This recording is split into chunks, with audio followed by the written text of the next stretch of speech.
What's up, everybody? We are back to cover another episode of From, and we are on episode 9, but it was more so, I think, just continuing conversations, more dialogue happening with different characters. Jim was finally decent in an episode, which makes me nervous because it's like, I don't know. It's something about the way they did his character. It just makes me think, okay, is he going to last this season? I don't know, but he was actually being decent. So shout out to Jim.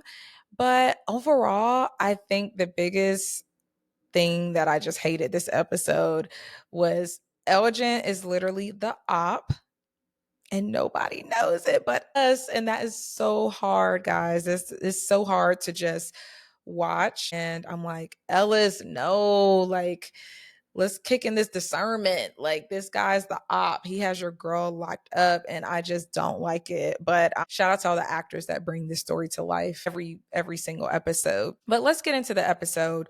I don't want to go through everything, but I definitely want to go through just highlights and anything that stood out to me. I like that Sarah heard from, the voices again.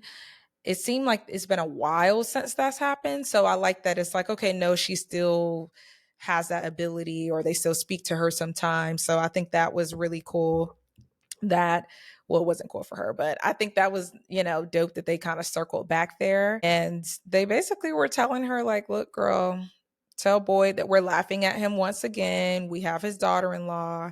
You won't save her in time. And that makes sense because with the trailer, I was trying to figure out how did they even get to the point where they had a town meeting and Donna didn't snitch. But now, as we go through the episode, we see that Donna naturally had a change of heart.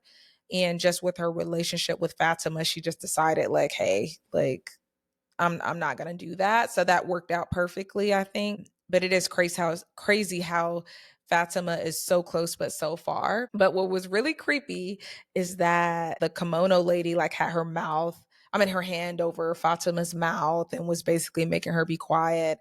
I would have passed out. I would have freaked out. It wouldn't have been anything good. Just because she's so creepy to me. She's really so creepy. And yeah, but I feel so bad for Fatima. Like, her stomach is growing, she's drinking blood. That was annoying too. Elgin is just, I don't know. It almost feels like we're missing something.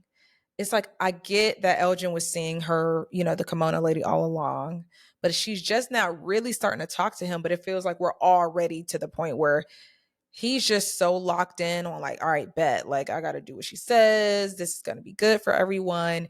But I wish we had a little bit more insight into, what was said, if anything additional was said. I don't know. Elgin, I don't mess with Elgin. He's the op at this point. And I see why Victor said, I don't know if that was this season or last season, but he was like, I don't trust him. And I totally understand why, because Victor was picking up on something. But pretty much this episode is the whole town looking for Fatima. They're splitting up in pairs. So we just kind of see everyone just, doing that. I think what was interesting this episode for sure was seeing Victor trying to chop down the faraway tree. I get it. He feels just so guilty over telling his mom about what was going on. And she went out there and in return, she didn't come back. So I could see, like, that all made sense to me. I'm glad that they kind of found a way to address the boy in white being older because we knew that he was looking different. So I like that they just kind of made that all make sense of, like, oh, things are changing around here. So I'm changing too. But yeah, I guess. So that was interesting. I was hoping that more was going to come out of that conversation with the boy in white, but I feel like he was just like, y'all didn't listen to me before, y'all messed it up, y'all will learn. I was hoping that there will be a little bit something more with that conversation, but it is what it is. But it was interesting seeing the other, I don't know her name, the other Nkui kid leading Tabitha and Julie basically to where Fatima was. I thought that that was pretty cool of, like, okay, they're trying to help, they just look creepy and crusty and weird. So I thought that was pretty interesting. We see a conversation with Jade and Henry. I just feel like I could see Henry not lasting long on the show. I just get that sense. I could be mistaken, but I don't know. It's like they really need a family therapist, but it's no time for that, basically. So he's just talking with Jade. I love any scene with Jade. Like it's always a plus. I am happy that Julie decided to tell someone about what she experienced.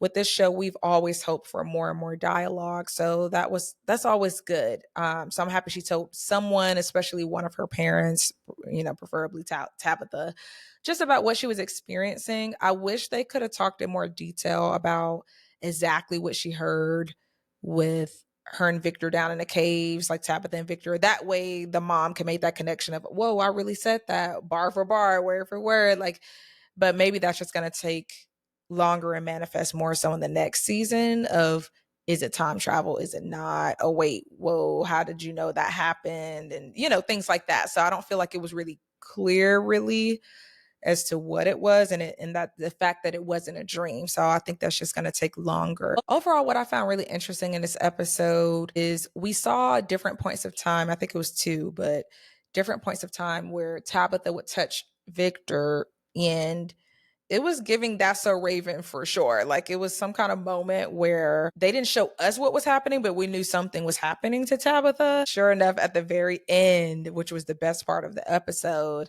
it was that moment where it feels like and it's looking like reincarnation, which is something that everyone's been talking about all season as far as theories. And at first I was like, oh my God, she's Eloise. She's Eloise. Like that's all I kept thinking. And then it's like, no, I think this is giving Miranda. At first, it was giving Eloise when Eloise was in the shot and the, flashback. But once it was just Miranda by the tree with Smiley, that's when it was like, whoa, what is going on? So I wish this episode had a little more of that, but I just hope that the next episode is longer. I hope that they give us all that they got. Smiley is really so creepy, so I'm glad he's gone. And I see a lot of people saying in the comments, we didn't know that they could run, we never seen that. But I think it's because they never had to run. I think it was the thrill of the chase. I think that, especially in season one, I don't know if that was season two as well, but we've seen them on top of the roof before. Like we've seen them kind of, we know they have other abilities in my mind. They just may not need to exercise it that often. So I think they are really strong. I think they can be very fast. We just don't see it often. So I wasn't that surprised by that. Lastly, because of how important it was to stop her from getting in that tree, they had to speed it up. I think they just had to speed it up to make sure, like, okay, girl, no, we need you gone. We have stuff to do. So I would love to know your thoughts on this episode. I would love to know your theories and what you would like to see about the next episode. I want to know, do you think that Fatima will make it out of this season alive? I'm not as hopeful. I would hope so.